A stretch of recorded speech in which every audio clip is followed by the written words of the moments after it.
जादुई विशाल मुर्गी का घर। एक जमाने की बात थी। शिवपुरम नाम के एक गांव में एक स्वामी जी रहा करते थे। स्वामी जी के पास एक आश्रम था। उस आश्रम में कई तरह के जानवर भी थे, लेकिन उनमें एक मुर्गी भी थी। वह मुर्गी स्वामी जी को बहुत सहायता करती थी, जैसे कि स्वामी के चीजों को लाना, उनको पानी लाना, ऐसा। एक दिन मुर्गी के काम से संतुष्ट होकर स्वामी जी उस मुर्गी को एक जादुई सोने की मुर्गी बना देते हैं। मुर्गी, मैंने तुम्हें एक जादुई मुर्गी बना दिया है।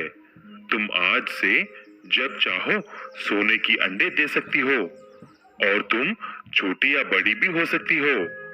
जाओ, आज से तुम बाहर जाकर तुम्हारी जादुई शक्तियों से किसी को भी सहायता करना। ठीक है स्वामी जी, नमस्कार। ऐसा बोलकर मुर्गी एक शहर की तरफ निकल पड़ी। चलते चलते उसने एक शाहूकार को देखती है। जब मुर्गी शाहूकार के पास जाती है तो शाहूकार उसको कुछ दाना डालता है।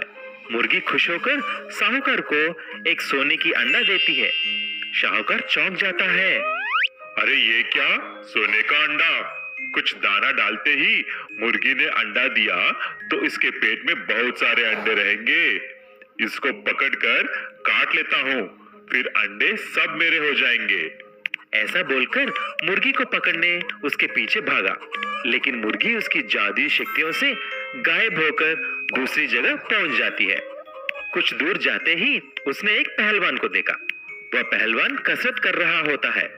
इस सोने के रंग में मुर्गी को देखते ही उसके मुंह में पानी आ जाती है।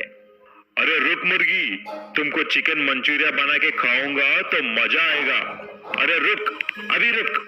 पहलवान को पीछे पड़ते देख वहां से भी मुर्गी गायब हो जाती है और एक सब्जी वाला किरण के पास आ जाती है। वह सब्जी वाला बहुत ही अच्छा था। सोने की मुर्गी को देखते ही वह ऐसा बोला, अरे वाह सोने की मुर्गी, तुम कितना सुंदर हो। ये लो, कुछ दाना खाओ।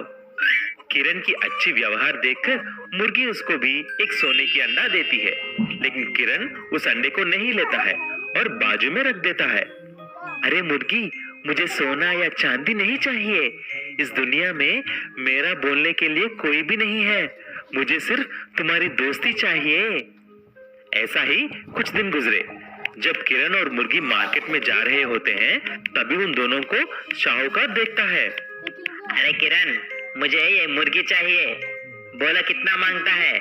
जितना चाहिए उतना देने के लिए तैयार हूँ। लेकिन सेठ जी, ये मेरा दोस्त है, मैं कैसे इसे बेच सकता हूँ? नहीं, आप चले जाइए। अच्छा ठीक है, तो मुझे मेरा पैसे लौटा दो, नहीं तो तुम्हारा घर मुझे दे दो। ऐसा बोलते ही किरण उसका घर के कागजात शाहूकार के हवाले कर देता है। ये सब देखकर मुर्गी की आंखों में आंसू आते हैं। तुरंत वह एक बड़ी विशाल मुर्गी बन जाती है और ऐसी बोलती है, अरे किरण, उदास मत हो। अब से तुम मेरे इस विशाल घर में रह सकते हो। इस बड़े दरवाजे से अंदर जाकर आराम से रहो। इसमें तुम्हारे लिए सारे चीजें इंतजाम कर लिया है। तब से किरण उसी विशाल जादुई सोने की मुर्गी के घर में खुशी खुशी रहने लगा।